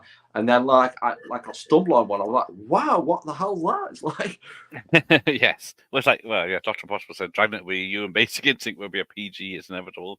But I guess there'll be always something that stops them. But Extra is now was an 18 video nasty back in the day, and now it's a 15. The best use of a Nice Day logo in any film is still blazing saddles on the back of the Klansman. U does not exist. Yeah, even animations these days don't seem to get a U. There you go. The scene with the tank is similar to Spielberg's 1941, which also starred Dan Aykroyd. Look, I'm a bug. Trigger warnings are unuseful when old clips of Philip Schofield in the broom cupboard are broadcast.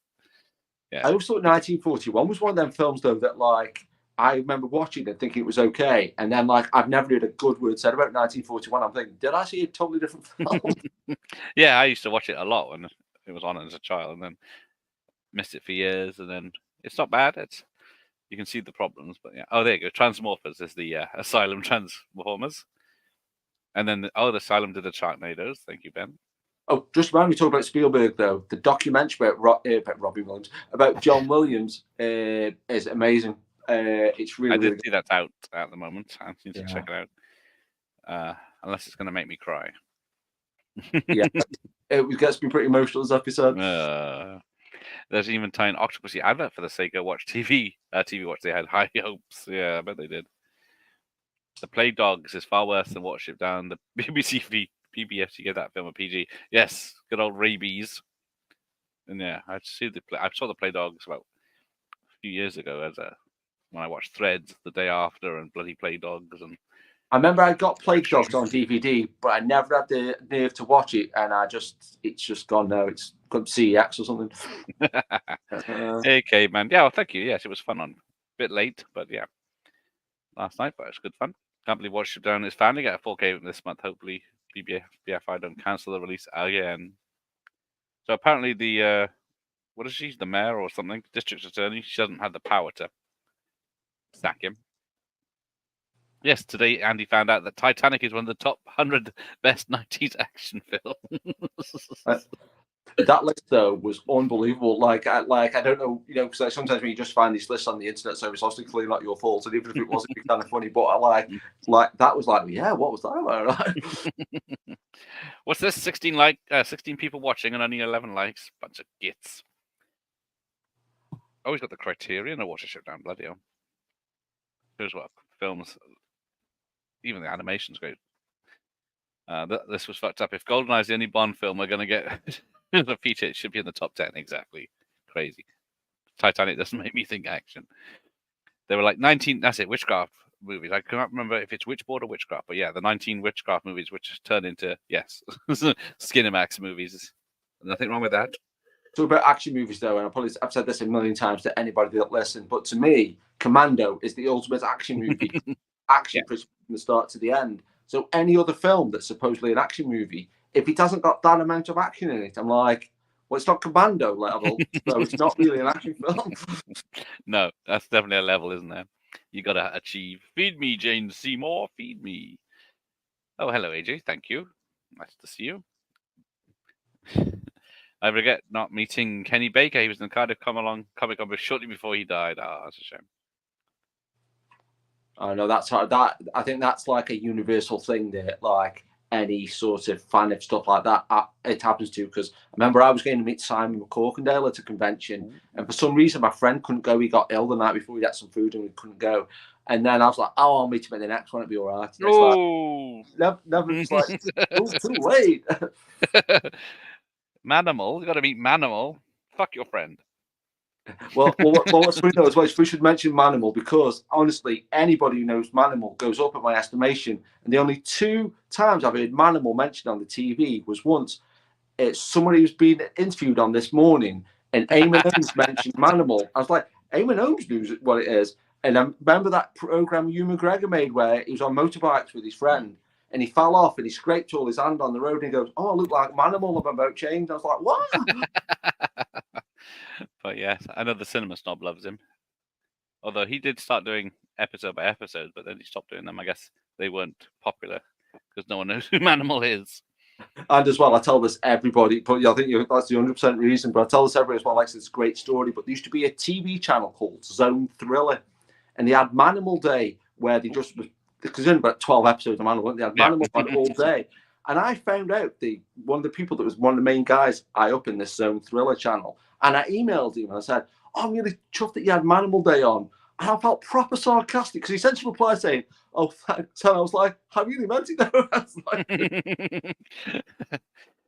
The Fifth Element had PG boobage. Does her boobage count? I don't know. But we'll see. Is it up to a 12 now? Is it because I doubt it's because of the boobage? Oh, Carry On England and Holland on the buses had PG boobs. Yes, a bit of bush. There you go. My 18th video subscriber will get a free Mr. T jigsaw. No, they won't. I'd keep that for myself because we got the 1985 Argos catalogue this Thursday, so we can find out what you want for Christmas. I would like to have a Mr. T jigsaw, and there could be a Mr. T jigsaw in that August catalogue. There is some A-Team stuff, I will admit that. Yeah, so I guess the N-word is, it depends, isn't it? If it's historical or whatever it bloody is. Plague Dogs is half a minute stuff. Yeah, if you hate dogs, it is. I went to the cinema in 1987 to see Benji the Hunted. I've cried so much in my life. That dog had style. Good old Benji. Those the old Benji films. Well, two things about Benji that I always think are cool. That is, I emailed Joe Camp once, Benji's owner and trainer, and he emailed me back. Oh, and nice. The Chevy Chase film, Oh Heavenly Dog, I think it's got one of the best dog scenes ever. There's one part where Benji makes a phone call using a rotary phone, and he puts like a pencil in his mouth and dials this number. And I was like, "That what?" Nice. But yeah, Benji. It's made quite a few films, hasn't it? A Spin on the Dog movie theme.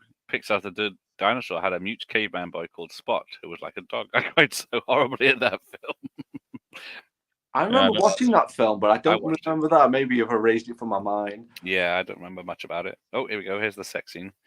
The old police have a lot of stuff, but is it the same lady? I can't remember. You don't really see her properly.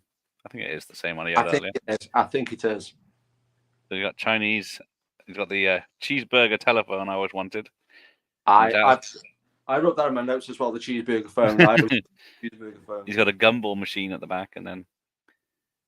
Well, when they've got them white cartons of Chinese food, though, I'm always still a little bit sad when I go across my local takeaway and they give it me in like a foil. I'm like, well, this is not right. Yeah, that's not how the Americans do it. The only place I know does it is Noodle Box. And as well as it almost like, I don't feel like an urban legend. It's true. Don't they fold out and it's like a tray? It's like you're supposed to eat it on like a plate or something. I don't know. Oh, well, I don't know. Next time I go to America, or the first time I go to America, I'll see.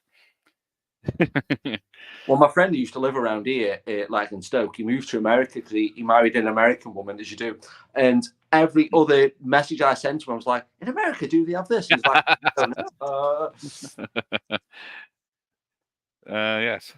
Is it plausible possible to have sex in a Yu-Gi-Oh? But I was waiting for someone to mention it. Here we go, Dave. Is that Donkey Kong on your arcade machine in the back? Oh, yes, it is. Yes, that's true. Yes. Good spot, Andy. Let's zoom in and enhance. I had a go not long before we started the stream, and I did terribly on it. Yeah, it's one of those. Oh, there you go. It's one of those I used to play and maybe get to the second level. That was my level of expertise. You did a lot better than me. The only reason I can do half decent because it's on free play, so I can just keep playing it as much as I want. So it's like, well, yes, that was on emulator as well. With as many, maybe the best Siskel and Ebert moment is when Bungie the Hunter was viewed on the same show as Full Metal Jacket. They got such a heated argument over both movies. It's hilarious. I might have to track that down. I'm not a huge Siskel and Ebert fan, but that sounds hilarious, to be fair. I wanted to do a compilation of the Halloween movie reviews. I thought they might have done them all, but they only did the first one. Really? Yeah, I was sorry. Well, on that I could find on the YouTube. I watched Money Pit the other day. I always like that one as well. Money Pit is an amazing movie. Money Pit's really, really good. Which is a remake of a Cary Grant film. What was I looking up? Damn, I've forgotten now. There's the Chesterfields. There's Seiko. Where are we? So there's the bad guys are working together. Spoilers. I feel like I should be. Where are my notes? Where's your notes? I finally get one person on that does some homework.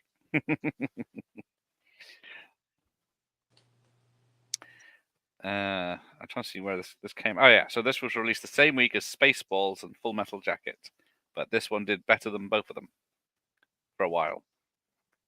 I guess with being a lower rated movie, I guess, but for Full Metal Jacket anyway. Well, that's another thing about Full Metal Jacket though, because one thing I always think is funny that there's so many films, and I can understand why. But like when people say about I think you might have mentioned on your list today about Rumble in the Bronx that was filmed in Canada, and people talk about like Jason Takes Manhattan's filmed in like Canada. But Full Metal Jacket was filmed in London, and it's like I was like, yay! It's always crazy to me. That's supposed to be the London. Well, filmed in supposed to be Saigon. It's the London Docklands. Yes, the Cisco always reminded me of the two Grumpy Muppets on. Where Marley and Marley. Whoa. There we go. Muscle Beach, right? So the 90s action star is Mateus Hughes, who is there carrying the weights to the guy doing bench presses. He was working out at Muscle Beach at the time, and they wanted some people to be in the film, and he volunteered. There he is. That is a really good spot. Greased black hair. Well, greased back hair, I should say. So he doesn't have his big blonde hair from Dark Angel. No Retreat, No Surrender 2. Emil. Well, was that one of those films though? I only found out this bit of trivia like really recently, but they want to get all the main people back from No Retreat, No Surrender 1 to be No Retreat, No Surrender 2. But everybody's saying, whatever you do, don't during this production because it's being filmed in like some like portal place that's like really dangerous. And so I was like, no, we won't bother. Yeah, Van Damme was the one that started that, I think. Oh, is that where that came from? That's what he told Kurt McKinney, so he didn't do it either. Do be very surprised if Dan Aykroyd. There is no guests tonight. I will hand on heart that one. That would be pretty cool, to be fair. That's one thing I was going to say about Dan Aykroyd, though. The one thing that even it's the most obvious thing in the world, but when you watch like Ghostbusters and stuff like that, I always forget that Dan Aykroyd is really obsessed with ghosts in real life and UFOs and stuff. And I was like, I just thought it was a really cool acting performance. I didn't realise he based his whole life around ghosts and everything. Yeah, he's. I want to get a bottle of his, was it vodka in the skull? Yeah, that looks really cool. I always remember, though, when the Lady Ghostbusters film came out, Dan Aykroyd was talking about his dad still being alive. And I was like, how old was Dan Aykroyd's dad when the female Ghostbusters was like 2,000 years old? Yeah. Well, friends, I did email Carrie Lowell back in February, so I'll try again. I couldn't remember if I did, but let's see. I'll email the manager again. I have emailed Dan Aykroyd back in the past, but yeah. He's I think, though, busy. and again, I know sometimes your work ethic is stupidly good, but I think sometimes what your channel has shown that you can get these people on your channel. I mean, some people might just be really too busy, but like, I think you look at I think when you first started renting videos, and I said this to one of my friends who ended up becoming friends with Ken Foray, I think when some of the people I've met, I genuinely feel like if you said, oh, you're going to meet the guy that's done the music for this film, or somebody who's acted in this film, or somebody who's produced this film, you'd be like, no. And like, how cool is it that you have interacted with these people, or they've signed video boxes for you? And like when I've seen John Carpenter live in concert, or different things like that, I'm like, how the hell have I met these people, or just even been in the same room as them? Like, it is surprising, yeah. You get to be with these people.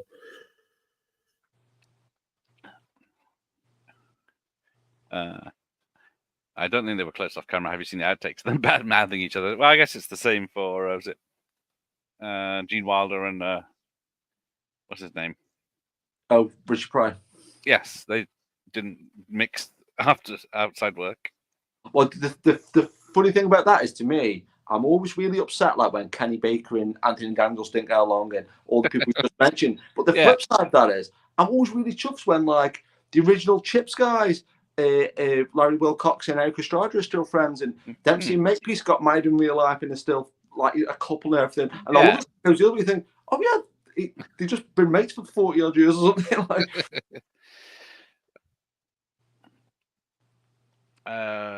If we talk about ghosts and UFOs, Dan might show up. There you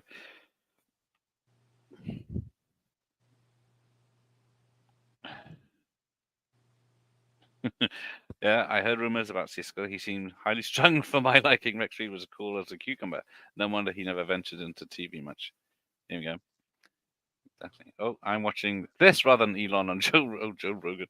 Make sense. Thank you, Mike. He doesn't need your viewership. So we're getting to the big finish here. Joe is no longer a policeman and can't take part. I'm jealous of how he gets his hair to stick up, though. I feel like that as well, though, sometimes, though. I know when people talk about, like, how a screenplay's done or the editing in a movie, but I feel like the progression of this film is quite nice. And when I was watching it at the weekend, doing research, which I've barely mentioned, that, like, I really did feel like it felt just the build-up was really nice. It's probably why I'm constantly just every so often just watching the film again. Yeah, I get distracted by it. I had a kitten once. Are you impressed by the guests I get on my live stream? I'm impressed by the guests I get. Yes, very good. I think we're going to say, are you impressed by the people in the chat? And yes, I am. No. Well, you can slag them off now. You're online. Well, I'll be in the chat on the next one, so I don't, be nice to the people on the way down, right? So don't be people. Oh, no, I'm burning every bridge. But yeah, well, Alex Hyde-White invited me to London for an award show. One of his shorts was up for this month, but I couldn't go, unfortunately. No, because I was going to say, meet up with him and visit the filming locations of Biggles or something and make a video of it.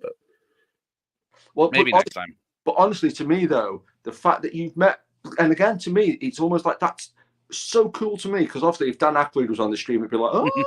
But to me, people from like Biggles is just as, because some of those films are so underrated, and like Biggles, I feel like if you watch that with the sound down, the stunt work is so great. Yes, I did think that when I tried a few weeks ago. And it's like, so it's kind of like, to me, it's just like, I feel like that, like I say, that is also to me, but yeah, it's a shame you couldn't go, but yeah.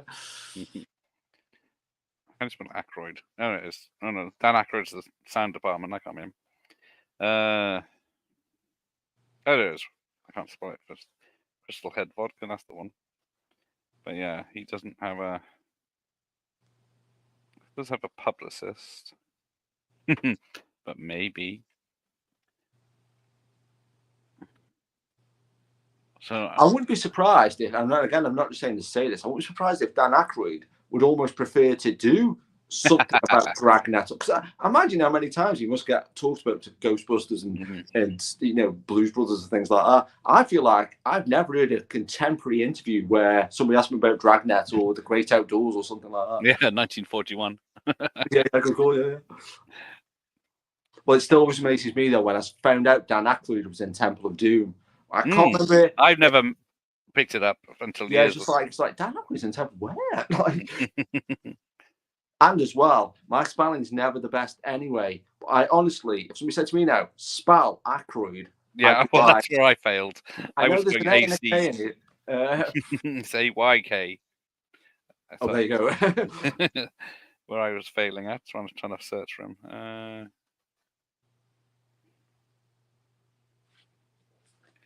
I guess if he's not working, he might.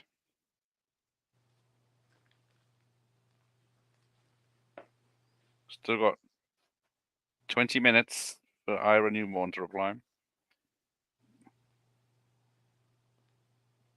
That would be kind of cool though when you said like there's nobody going to be on the stream. If he did suddenly just reply, like it'd be great to be proved wrong though, right? So. But then if people expect it next time when I say there's no one turning it up.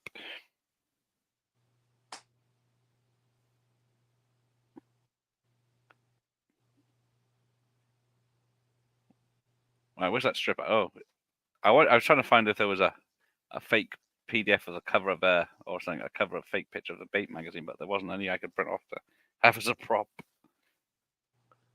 I guess they don't show the picture good enough.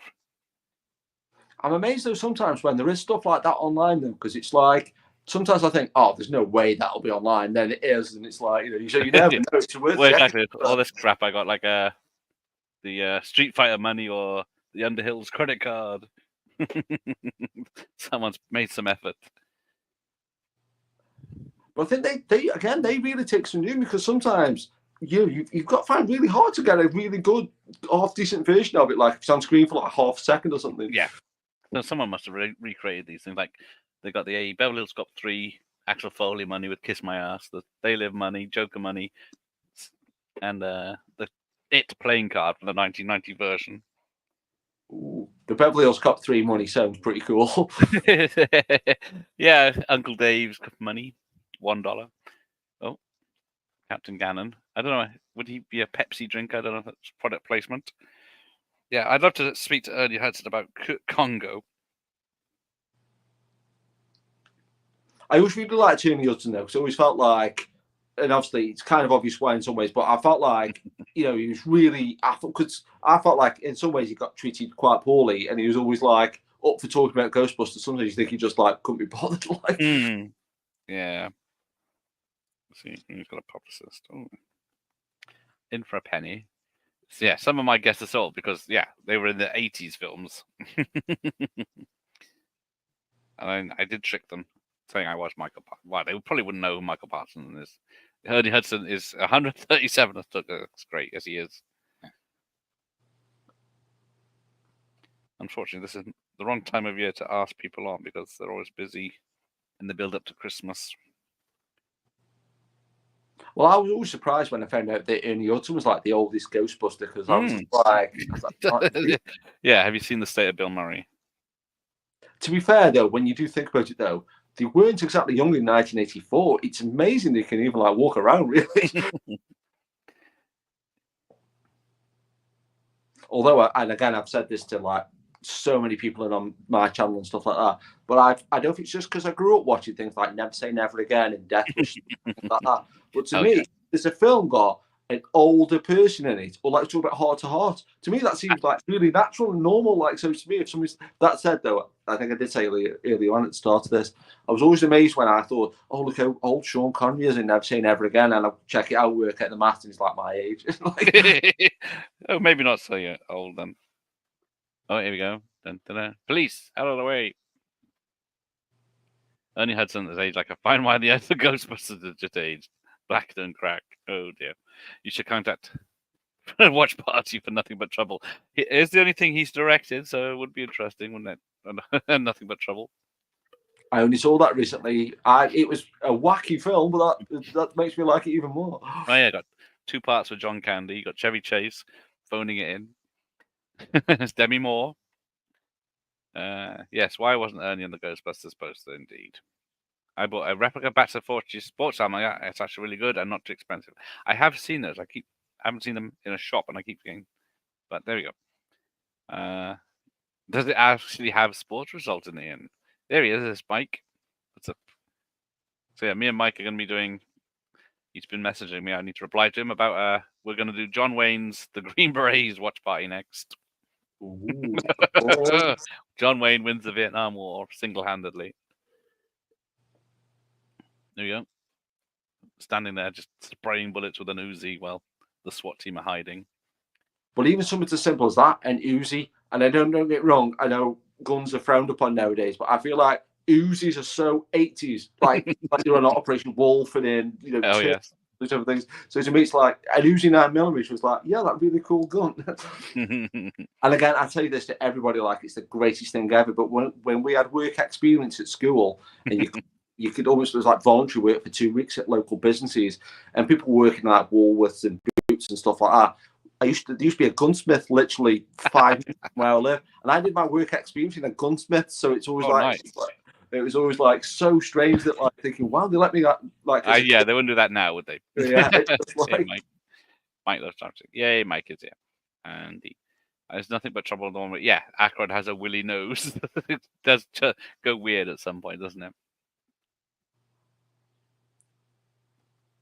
I mean, I didn't like the really gross out stuff in that film, but I do admire just how off the chain it is, and just like sort of. I do like when certain actors get so big though, and they just let them basically do whatever they want, and like and it's just like, yeah, it bombed hard, that film. Thank God it's Friday. But I do think that's funny though as well, because I stick up for like modern films and CGI and stuff like that. But seeing like actual squibs and real explosions, it makes this film seem super action packed compared to. I went to Expendables 4 at the cinema, and it was funny because it was like it was okay, but it was like it's almost not as exciting as this. No, because Tom Hanks is jumping around like a maniac for real. You can see his face in this one, whereas Sly was on a green screen for Expendables 4. It does, Andy. It comes with a shiny metallic carry bag. Oh, yes. That is awesome. Comes with the carry bag from the second film as well. I've only got the baseball cap from 2. There was loads of stuff when it came out. The market where I was had the sunglasses that in the future. And I had a pair. I should have bought a load of them. Oh, so but even with things like that, sometimes I think if people try and predict what's going to be worth a lot of money, you think, oh, buy a big box one, and then they become worthless, and then it's yes. How much like Prince of Thieves and Dick Tracy stuff memorabilia came out. Well, I usually find the things that end up being worth money as something with like a spelling mistake on, or well, I heard this great story once. Apparently, there was this. Somebody said their auntie used to buy a toy every time they went to a toy shop in case it was somebody's birthday or they just needed a present in like a quick situation. So she just buy a toy and put it in a box. And apparently, they opened this. They went in. I think actually passed away. They went in the garage, and there's all these boxes of like super rare toys because they've just been preserved for like 30 years. Did it by accident, like. Yeah, I wish I bought 2 of everything. One to play with and one to keep when I was a child. But yeah, ruined all of the stuff I had.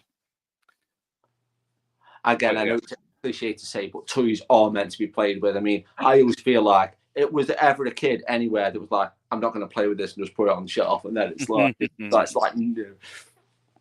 Oh, hang on. Expendables 4 was just embarrassing. It was. I knew there was a fact about Expendables 4 that I was going to say. There's still, on 2 reasons, blows me away. But one of the people in Expendables 4 is a guy named Eddie Hall. Used to be the world's strongest man, and he lives like 5 miles up the road. But he works in a gym that's pretty close to me.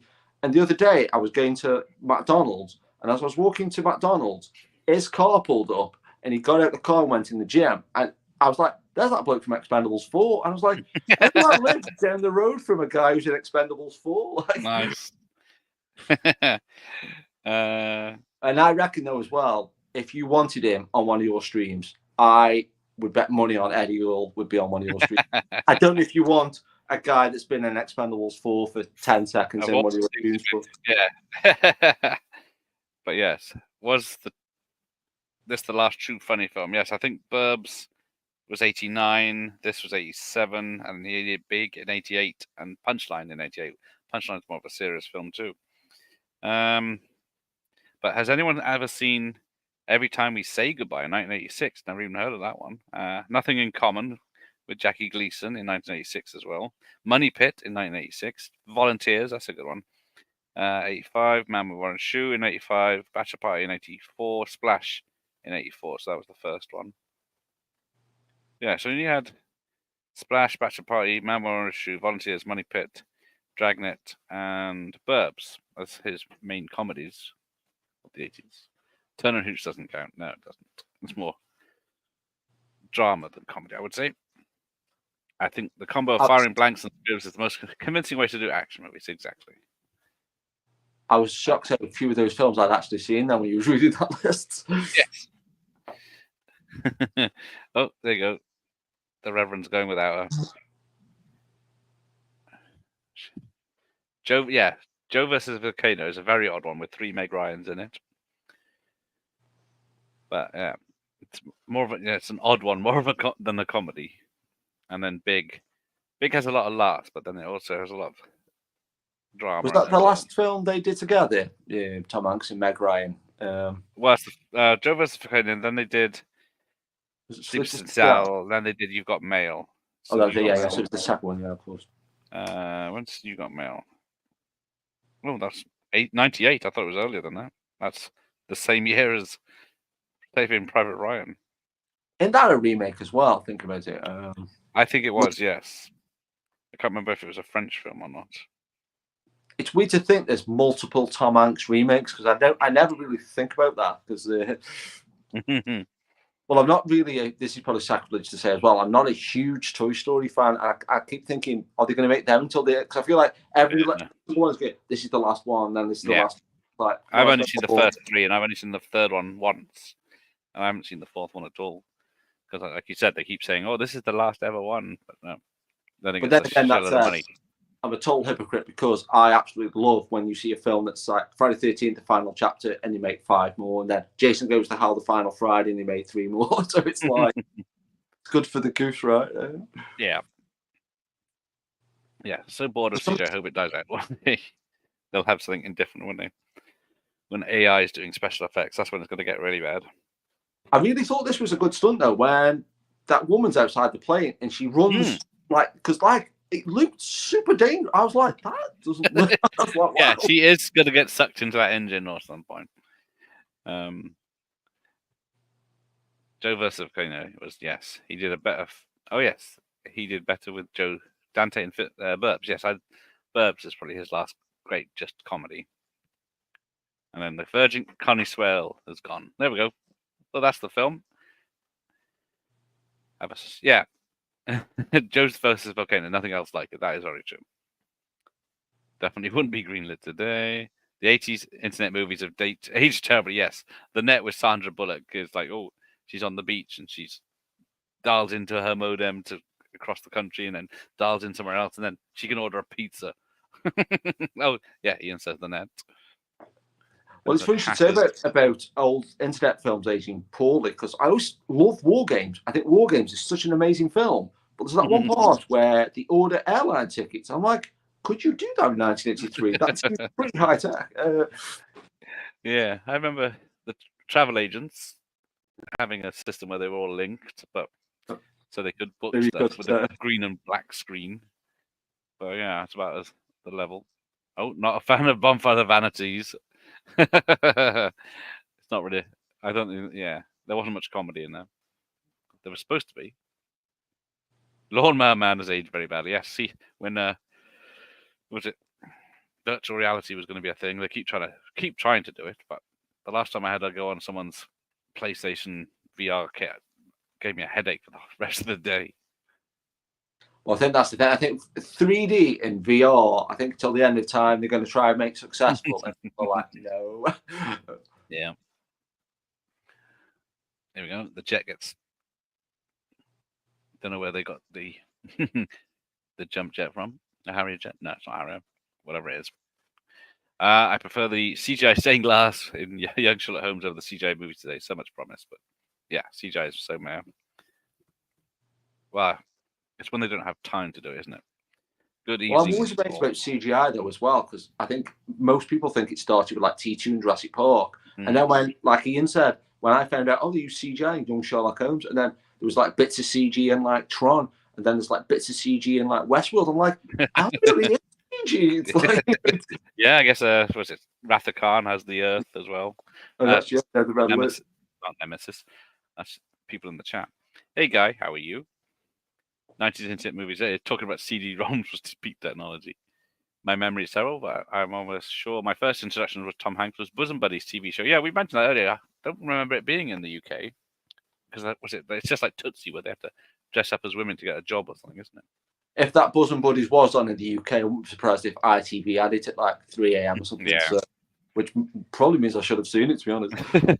Watch Independence Day again. Recently, I'm surprised how great the special effects look. They are mostly miniatures. Yes. I think it's only the spaceships attack that's mostly CGI, isn't it? But yeah, the explosions are all miniatures, like blowing out the buildings with real models going up, which why it was. Well, I was surprised in their Godzilla film though, when there was like lots of model work and like people in like little the smaller Godzillas were like people in suits. I'm like, what? Oh, there we go. It's finished. The internet existed in the 80s, but it was different to the World Wide Web. Don't quote me on that. Yeah, it was companies connected, but you couldn't, unless you were Matthew Broderick, you couldn't get in. Independence Day 2016 was awful. I don't have mind that one. Oh, there we go. Yeah, I think the internet. But yeah, but 60s. I think when they connected 2 computers together so they could chat to each other in text was the 60s. Well, I always think it's funny about the internet because in the 80s you could get computers and link them together with modems, and it's like so it was basically the internet, but the internet's the same but totally different. Getting the AOL CD every day. Yes, Flight Navigator. Yeah, the spaceship when it elongates and flies around is CGI, and then Labyrinth has a CGI owl. Good call, Andy. Yeah, I think Labyrinth Owl is the title to the first CG animal effects. Yeah, and then we're getting Mufasa, the prequel to bloody Lion King. I haven't seen the other live action Lion King yet.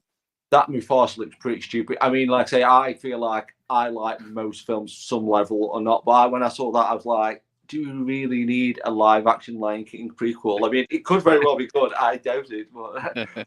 Well, yeah, because they said people complained the first one was too CGI realistic and not as fun as the cartoon version, and then so they've made this one funny real life animation, which they obviously didn't learn this and that no one wanted it. Oh, thank you, Andy, for being here this long. Yeah, cheers, Andy. Don't thank Dave. He's the guest. Oh, what's disclosure for the TED Talk? It's hilarious, yes. That's it. We've got a 30 megabyte hard drive. Quick. But it's a bit slow. Labyrinth 2, Battle That's of the one thing as well. I've always thought it's funny about VHS is how many people stop the tape for the credits and there's that weekly line on there. Yeah. And especially though, how can people turn off this song? I mean, what were they even thinking? Yeah, exactly.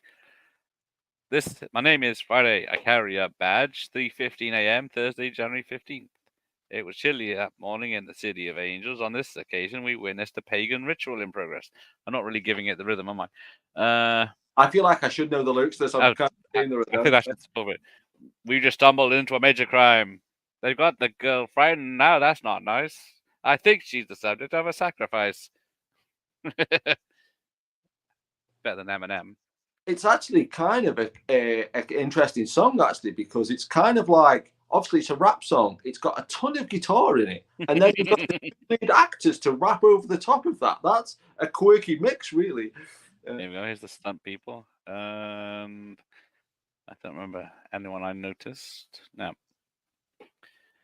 Got Scott Dockstader. Don't step out of line. But what's funny, because it's got that badge behind the background in the credits, but because it's slightly out of focus, it looks like it's some weird watermark or it's like in 3D or something. Yeah, it's not the best picture they've used, is it? I'm still amazed that Alam's night sequence in it's for 1995. It's still incredible to watch. Yeah, it's like Jurassic Park. They used a mixture of the models they created for the stop motion and then animated around them, and then that's why it works so well. Well, young Sherlock Holmes as well. It has a scene after the credits as well, and it's like, well, that's another thing. Yeah. A bit like with Bagels, a bit like with young Sherlock Holmes. I'm always a sucker for a film that says this is going to be in part 2, and it's like, where is it? It's like, is it? No, yeah, Master of the Universe. That's a good one. I was laughing tomorrow night when the character speaks of GPS global positioning system as new technology. Yes. I'm still never sure if Arthur C. Clarke invented GPS or that's something I've just imagined. They can't have just got it from a book, did they? We'll have no books mentioned. We'll have books mentioned. Mufasa 2, Cash Grab Boogaloo, exactly. Professor knows. You beat Vanilla Ice into a contact. Good old Ice. To be fair, one of the hardest things about rap music as well is just remembering the lyrics, because there's like, I'll never forget when Will Smith's Summertime came out. I thought I'll have a go at writing the lyrics, and like about after 5 minutes, I was like, oh, I can't be bothered. It was just like, it was just way too much work. Yes, I think I tried Crowded Houses Everywhere You Go once, but yeah, it failed. Right, let's have a look, because yeah. Dance or Die, performed by Peter Ackroyd and Pat Thal. Unfortunately, I think Peter Ackroyd's Dan's brother, but unfortunately passed away. Help Us in Love by New Edition. Dragnet, which is by Art of Noise, when they were a thing. I love Art of Noise. That song they did with Tom Jones as well. And they did a good song. There's an action film called Dangerous Ground. There's a really cool Art of Noise song on that. Right, wrap this up. It's a school now. Oh yeah, Jurassic Park. Yeah, he's shit. Thanks for everybody in the comments, and really thank you for having me. I really appreciate it. I tried to be entertaining, but I'll do better next time. You can't. Next time. Yeah, that was a bit presumptuous, but yeah. Thanks, everybody. Thanks, guys. Has anyone tried? I still need to find a bottle of the vodka. It's probably quite expensive, but yeah, we'll say goodbye now. Good to see you guys. Dave, you haven't changed since your DVD commentary days. There you go. I think that's nice. Cheers, thank you. Bye, Andy. Bye, Mike. Bye, Ian. Nothing tomorrow or the next day, so I'm going to enjoy myself. And Professor, of course. Good night, and thank you, Dave, for joining us. Oh, no problem. See you guys. Here endeth the lesson.